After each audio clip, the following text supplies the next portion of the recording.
Subscribe करें और bell दबाएं ताकि कोई खबर रह न जाए।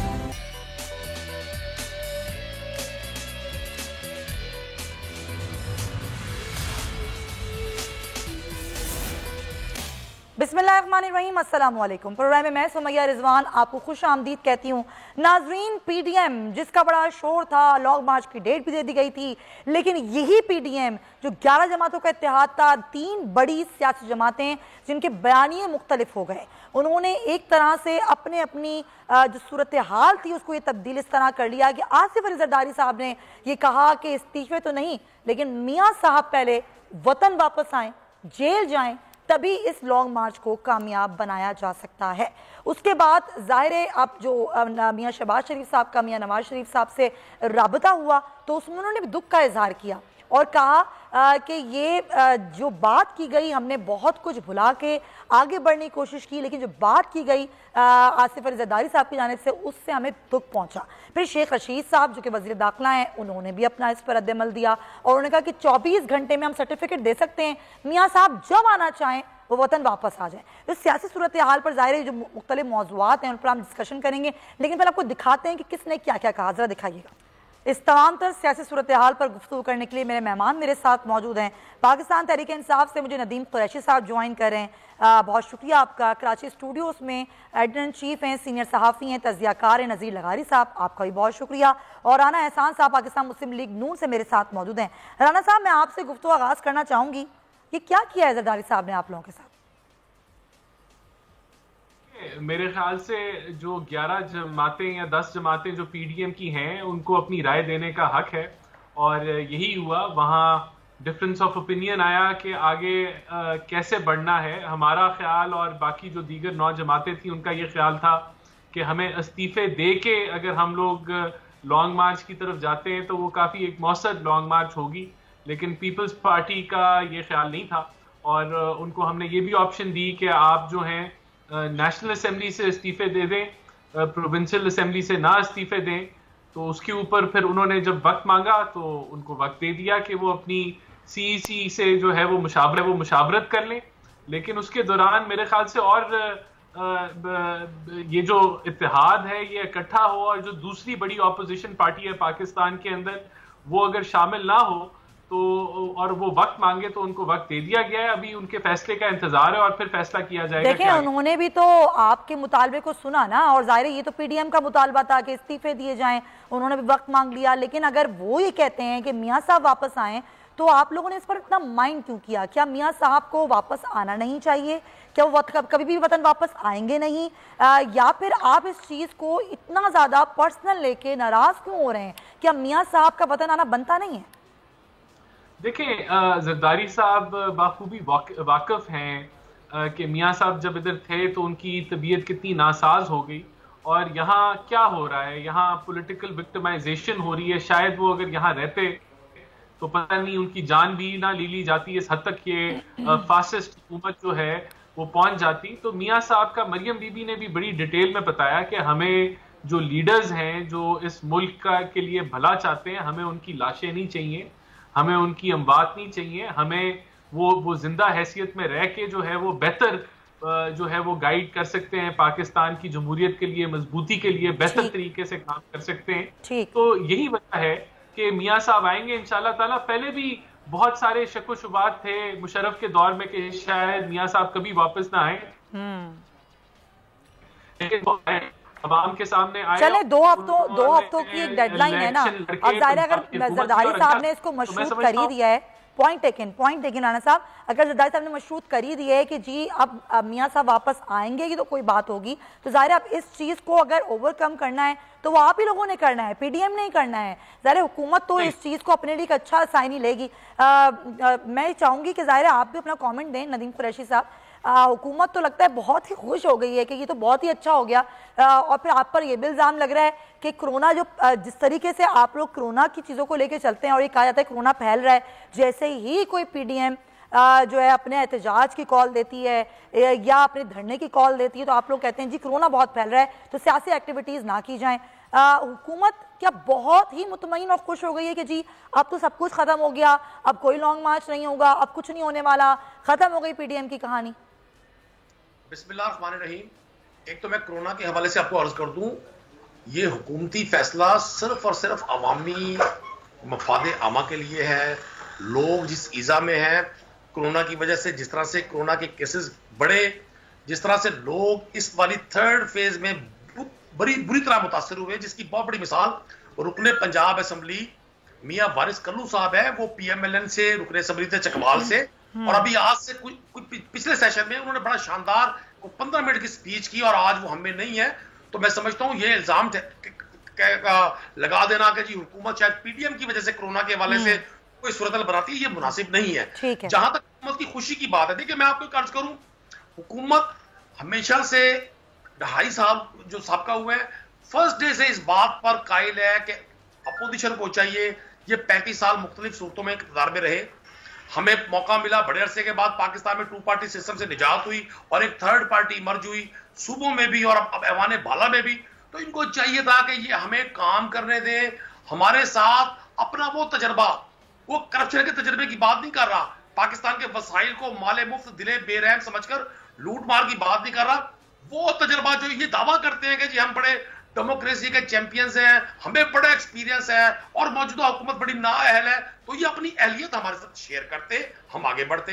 इन्होंने प्राइम मिनिस्टर की पहली स्पीच जो फ्लोर ऑफ द हाउस हुई एज ए प्राइम मिनिस्टर, उसकी हंगामा आराई से लेकर, चले उसमें कहीं ना कहीं आपका भी किरदार है, आप लोगों ने भी ऐसा माहौल रखा ही नहीं यहाँ पे बातचीत हो सके, लेकिन चले ठीक है, जो हुआ सो हुआ। लेकिन अब क्या हुकूमत करेगी? टेबल टॉक बैठेगी, ऐसा माहौल बनाएगी, ये चोर डाकू के नारे नहीं लगाएगी, अपनी गलतियों को सुधारेगी और बैठकर कानून साजी करेगी ऑपोजिशन के साथ?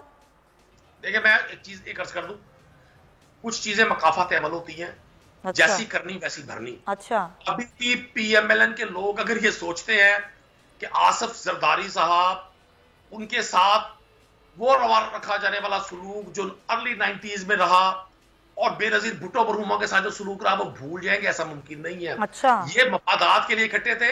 अच्छा। जैसे ही पीपल्स पार्टी के मफादात पूरे हुए, आप देख रहे हैं उन्होंने यूसुफ रजा गिलानी को वहां पुट कर दिया।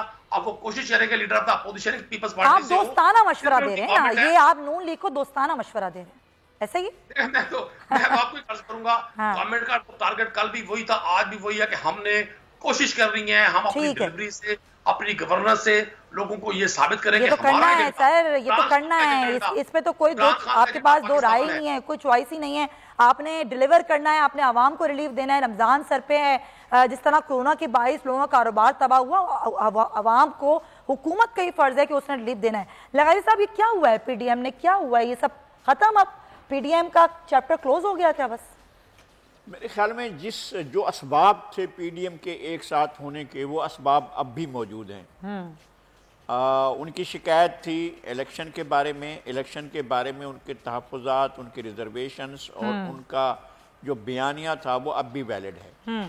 और दूसरा ये था कि हुकूमत नहीं कर पा रही है डिलीवर, तो ये सूरत हाल भी अब इसी तरह बरकरार है, हुकूमत नहीं कर पा रही है। तीसरी बात यह कि उनका एक बयान था कि हुकूमत इंतकाम पर बिलीव करती है, ये भी अब तक का बयानिया यही है और अब तक का सूरत हाल भी यही है कि हुकूमत विक्टिमाइजेशन, ये कितनी गज़ब की बात है कि मरीम नवाज़ एक्टिव हुई और उनको कहा गया कि जी आए आप आपकी ज़मानत मनसूख कराते हैं और उनको जो है उनके ख़िलाफ़ दरख्वास्त दायर कर दी गई। अभी ये प्लान कर रहे हैं 26 के मार्च को, और नायब जो है उन्हें 26 को ही बुला लेती है कि जी आइए अब आप हमारे यहाँ पेश हो जाइए और आपको। लेकिन वो तारीख तो चेंज हुई है ना, अब तो जाहिर सी बात है, वो पहले 9 था, अब 26 हुआ और फिर अब इनका भी कोई प्लान नहीं है। नहीं, मैं ये कह रहा हूँ कि हो सकता है, कोई भी सूरत हाल पैदा हो सकती है, यानी अवामिल वही मौजूद हैं। अगर ये इत्तेहाद टूट जाता है तो ये एक बदकिस्मती होगी मुल्क की। दूसरी बात यह है कि बड़ी पार्टियों को या छोटी पार्टियां, या बड़ी छोटी की मैं बात नहीं करता, इसलिए कि छोटी पार्टियों में बड़े लोग मौजूद हैं और बड़ी पार्टियों में छोटे लोग मौजूद हैं, इस तरह की बात भी हो सकती है। लेकिन मैं ये कहता हूं कि जो पार्टियां हैं, जो स्टेक होल्डर्स हैं, उन्हें सारी सूरत हाल का बैठ का जायजा लेना चाहिए। ये जल्दबाजी में तरीका नहीं करना चाहिए। मैंने पहले भी अर्ज किया था कि मेज पर सारे कार्ड बिछाने के बाद अगर आप चैलेंज करेंगे हुकूमत को तो आपके कार्ड तो जाहिर हो चुके हैं सारे के सारे। और लंगारी साहब क्या पीपल्स पार्टी इस्तीफे दे देगी, आपको लगता है? नहीं, मैं कहता हूं कि एक वक्त ऐसा आ सकता है कि वो इस्तीफे दे सकती है, लेकिन आप कार्ड सारे ओपन करके ना रखें ना, आप बढ़ें, आप मरहलावार आगे बढ़ते, और एक ऐसा वक्त आता कि जनाब हुकूमत आपके पास डायलॉग कर जाती जब उसको पता चलता कि अब हमारे लिए चलना मुश्किल हो गया है या नामुमकिन हो गया है। मुझे नहीं पता पीपल्स पार्टी क्यों कुर्बानी देगी सिंध हुकूमत की पीडीएम की खातिर?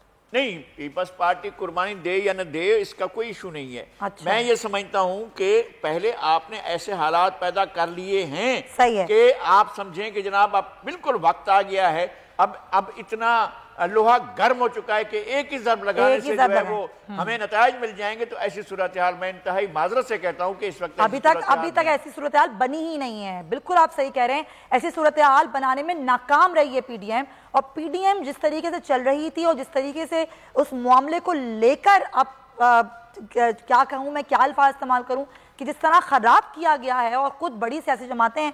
लेकिन जाहिर है राना खान साहब, पाकिस्तान मुस्लिम लीग नून एक बड़ी जमात है और अभी केसेस भी हैं, मरियम साहिबा को भी नायब ने तलब कर लिया है, फिर आप लोगों का लॉन्ग मार्च भी मुलतवी हो गया, मियाँ साहब यहाँ है नहीं। और अच्छा, आपको याद होगा कि जरदारी साहब पहले भी ये बात कर चुके हैं, जब मियाँ साहब से उनकी टेलीफोनिक गुफ्तगू तब भी उन्होंने ये कहा था कि अगर आपको लॉन्ग मार्च का आप यहाँ बनाना है तो आपको वापस आना होगा।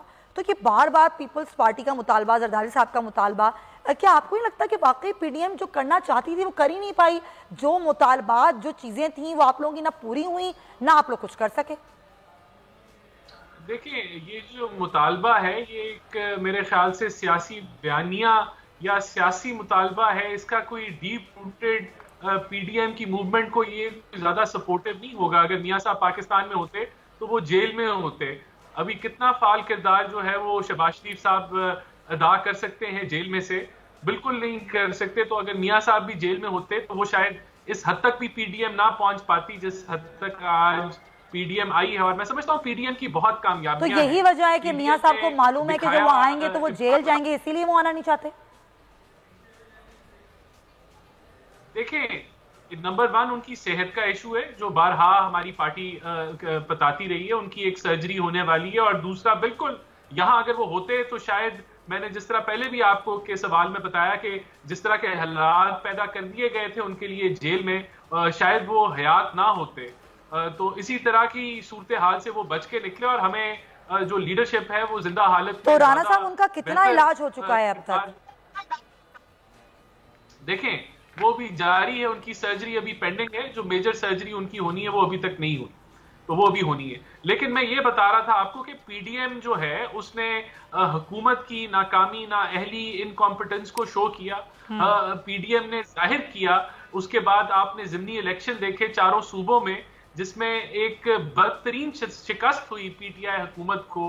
और फिर ये मजबूर हो गए कि इन्होंने धांधलियां की, और वो धांधली भी देखी।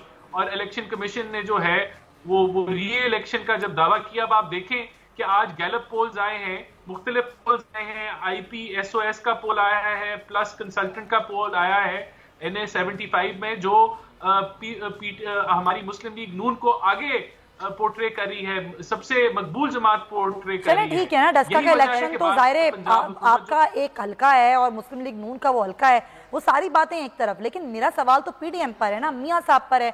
अगर मियाँ साहब जाहिर नहीं आते हैं, और अभी फिलहाल जाहिर उनकी सर्जरी भी होनी है, उनकी तबीयत भी इस काबिल नहीं है कि वो ट्रैवल कर सकें और वापस आए वतन, लेकिन फिर पीडीएम का क्या होगा? ये पीडीएम जिसको सिर्फ 5 माह हुए, और इस 5 माह में जो कुछ ही कर सकी वो भी सबके सामने है, जो कुछ नहीं कर सकी वो भी सबके सामने है। हुकूमत को कितना टफ टाइम आप लोगों ने देना था, महंगाई आप लोगों ने कम करवानी थी, हुकूमत को घर भेजना था, इनसे इस्तीफे लेने थे, लेकिन मामला तो यहाँ पर अपने इस्तीफों पर ही अटक गया है। पीडीएम का जो मुस्तकबिल है वो निहायत ही खुशहाल है। और उसकी मेजर वजह यह है कि ये हुकूमत हर डिलीवरी देने में नाकाम हुई है, फेल हुई है। और ये जो निजाम है ये डिलीवरी नहीं दे रहा। ये जो हाइब्रिड निजाम है इसका रिजल्ट 0/0 है। आज आप महंगाई देख लें, फिर 5 रुपए जो है वो बिजली के नखों में इजाफे की नोटिफिकेशन भेजी गई है, पेट्रोल महंगा हो रहा है, आगे इन्फ्लेशन कंट्रोल काबू में नहीं है, फिस्कल डेफिसिट किधर है, टैक्स कलेक्शन ये सब कुछ तो पता है ना। आपने क्या किया इसके लिए? ऑपोजिशन ने, पीडीएम ने क्या किया? क्या टफ टाइम दिया कि हुकूमत मजबूर हो जाती है कि सब कुछ ठीक करे? मैं बताता हूँ, पीडीएम ने हर वो काम किया जो जमहूरी तरीके कार में दर्ज था। पीडीएम ने अवाम के सामने नैरेटिव बिल्ड किया कामयाबी से, मैं समझता हूं वो कामयाब मरहला था। अभी भी पीडीएम इस्तीफे देना चाहती है और लॉन्ग मार्च करना चाहती है, ये सिर्फ मौखर हुआ है, खत्म नहीं हुआ। अभी भी हम कन्विंस करने की कोशिश करेंगे, आपस में बैठने की कोशिश करेंगे, लेकिन जो हमारे 26 नुकात हैं, जो हकायक हमने बयान किए कि इस मुल्क के असल मसाइल क्या हैं, वो ये है कि यहाँ मुदाखलत होती है सियासत में और ये हाइब्रिड निजाम नहीं चल रहा, तो वो चीज तो तब्दील नहीं हुई, कोई बेहतरी तो नहीं आ गई पाकिस्तान में एकदम से। अगर पीडीएम जाहिर है वो आ भी नहीं सकती ना, वो उसके लिए तो फिर आपको काम करना होगा जो कि नहीं कर सके अभी तक आप लोग। वो लॉन्ग मार्च मौखर हो गया, चले ठीक है, देखते हैं कि आप लोगों की अगली जो तारीख है वो क्या आती है। पॉइंट है कि नदीम कुरैशी साहब, जाहिर है हुकूमत का ये मुतालबा है कि जाहिर अगर इलेक्शन को साफ और शफाफ बनाना है तो पूरा सिस्टम जो है वो ठीक किया जाए। उस सिस्टम को आप कैसे ठीक करेंगे? आप इस्तीफा भी मांग रहे हैं, आप कह रहे हैं कि जी इलेक्शन कमीशन जो है वो उस तरीके से नहीं रहा, साफ और शफाफ इलेक्शंस नहीं करा सका। अभी तो डस्का का भी इलेक्शन होना है और जाहिर है आप लोगों की तरफ से ये मुतालबा सामने आया है कि वो अब रमज़ान के बाद हो, क्योंकि आप लोग नहीं कर सकते इंतजामात। ये सारी चीज़ें आपके पास हैं, तो ज़रूरी है कि इदारे के सरबराह को तब्दील किया जाए तभी साफ और शफाफ हो, या जो आप लोगों ने इम्प्लीमेंट चीज़ों को करवाना है, जो चीज़ें आप लोगों ने दुरुस्त करवानी है वो आप लोग करवा नहीं पा रहे और सारे मामलात घूम फिर के आपके ऊपर आ रहे हैं। मैं डस्का इलेक्शन की बात कर रही हूँ, इसलिए हुकूमत चाहती है कि इलेक्शन कमीशन का पूरा अमला चेंज जाए। देखिए, मैं डस्का इलेक्शन के हवाले से आपकी अर्ज करूं, ये मतलब एक डिसीजन आया जिसमें जो एप्लीकेंट है उसकी प्रे ये है कि जी 23 पोलिंग स्टेशंस पर धांधली हुई है, लड़ाई झगड़ा हुआ है, लॉ एंड ऑर्डर खराब हुआ है, वहां के रिजल्ट डिस्टर्ब है और ये एक ऐसा डिसीजन आ गया कि जी पूरा इंतखाब दोबारा हो। तो जाहिर है जब एप्लीकेंट का मोरल डाउन होगा, उसके एप्लीकेंट की बात सुनी जाएगी और जो अपोनेंट पार्टी है उसका मोरल डाउन किया जाएगा, तो अल्टीमेटली सवाल उठते हैं। इलेक्शन कमीशन बतौर इदारा हम सबके लिए जब इलेक्शन कमीशन कह रहा है कि धांधली हुई है तो आप कह रहे हैं धांधली नहीं हुई है इलेक्शन में। देखिए, मैं समझता हूं हमें सबको इदारों को का एहतराम करना है, लेकिन इदारे भी अपने अमल से अपनी रिस्पेक्ट और इज्जत बनवाते हैं। वो ये कैसे हो सकता है कि पहली बार हुआ है कि हुकूमत वक्त ये कह रही है कि वो इदारे जो उसके मातहत हैं वो इदारे जो हैं वो ठीक काम नहीं करते हैं, इसलिए उन इदारों को तब्दील कर दिया जाए, उन इदारों के सरबराहों को तब्दील कर दिया जाए, क्योंकि वो आपके हक में नहीं दे रहे डिसीजन, इसलिए वो ठीक काम नहीं कर रहे। देखिए, मैं आपको एक चीज अर्ज कर दूं, हुकूमत पंजाब को जो जिम्मेदारी, जो असाइनमेंट आइन और कानून कहता था इलेक्शन के हवाले से, वो उन्होंने पूरी की।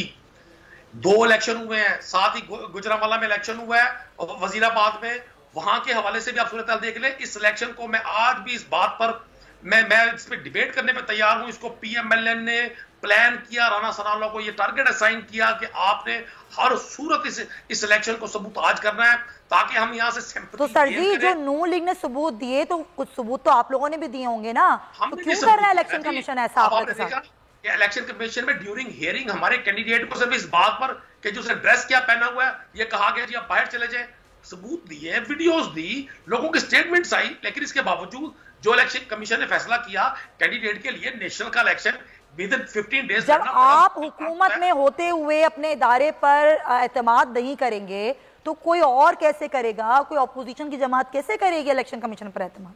देखिए, मैं आपको एक चीज की वजाहत कर दूं, हुकूमत इदारों के किसी मामले में इंटरफेयर नहीं करती, लेकिन हुकूमत के अगर मामला हुकूमती पार्टी के, यहां बात हो रही है पाकिस्तान तहरीक इंसाफ की, गवर्नमेंट का सेटअप अपनी जगह पर है। जब हुकूमती कैंडिडेट्स का, हुकूमती जमात के कैंडिडेट्स को एक दानिस्ता डिस्टर्ब किया जाएगा, सारे उसके मामला को कानून से हटकर, तो फिर इस्तीफा मांगा जाएगा। चले ठीक है सर, मेरे पास टाइम की कमी है, बहुत सिंपल सी बात है। हाँ, पर इस्तीफा मांग लिया जाएगा। मेरी रिक्वेस्ट कुछ और है और मुझे दिया कुछ और जा रहा है, तो सवाल तो उठते हैं। आपने सभी की रिक्वेस्ट होती है, सभी की ख्वाहिशात होती है, लेकिन जाहिर सबूतों को, चीजों को देखकर ही इदारे फैसला लेते हैं। लगारी साहब, क्या हुकूमत मुतालबा कर सकती है इलेक्शन कमीशन से कि उनका जो कमिश्नर है इलेक्शन कमीशन का वो इस्तीफा दे दे? इस तरह के मुतालबात क्या हमने माजी में देखें? मेरी ज़िंदगी में ये पहला वाक़या है कि एक बरसरे इक़्तिदार हुकूमत अपने किसी भी इदारे के बारे में इस तरह का रवैया अख्तियार करे।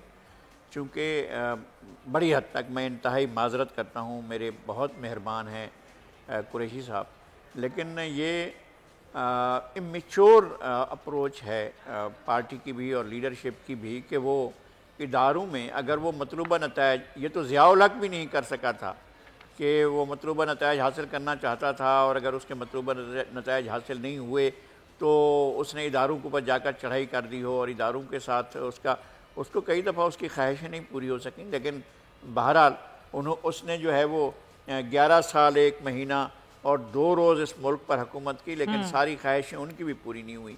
अगर ये इदारों से ये तवक्को रखते हैं कि नैब जिस तरह से लोगों को पकड़ लेता है, नैब जिस तरह से लोगों को उनको डिफेम करता है, ये तो सुप्रीम कोर्ट ने कहा है, हमने नहीं कहा है। डिफेम करता है, उनकी तज़हीक करता है, उनकी तौहीन करता है, उनकी तजलील करता है, उनके नाम ख़राब करता है और उसके पास अपनी कोई चीज़ नहीं होती है जो एविडेंस के तौर पर लाए। मैं इवन मियाँ नवाज शरीफ के बारे में भी सज़ा हुई, लेकिन सज़ा सस्पेंड हुई। हुआ क्या था, आपने जो कुछ इल्ज़ामात लगाए थे उसमें से एक भी साबित नहीं हुआ। JIT ने एक इल्ज़ाम भी साबित नहीं किया था, वो मनी ट्रेल नहीं दे सका कि पैसा पाकिस्तान से कैसे दुबई से कतर से सऊदी अरब से लंदन कैसे पहुंचा, कोई मनी ट्रेल नहीं थी, लेकिन सजा उनको हो गई थी और उनका डिस्क्वालिफिकेशन भी हो गया था। लेकिन अब तक भी सजा सस्पेंड होने पर भी ये सूरत हाल है कि उनके ऊपर मनी ट्रेल साबित नहीं हो सकी। पॉइंट टेकन लगाई साहब, यही मामलात हैं और जाहिर जब आप इतने सीनियर सहाफ़ी हो के ये कह रहे हैं कि मैंने तो ऐसी कभी कोई मिसाल देखी नहीं, तो हुकूमत को भी सोचना चाहिए अपनी मंशा पे, अपनी ख्वाहिश पर अगर फैसला ना आए तो इस तरह इस्तीफों के मुतालबा होना भी नहीं चाहिए। बहुत शुक्रिया नदीम कुरैशी साहब आपका। राना एहसान साहब, प्रोग्राम में हम एक ब्रेक शामिल करेंगे, वापस आएंगे, कोरोना की सूरत हाल पर बात करेंगे, हमारे साथ रहिए।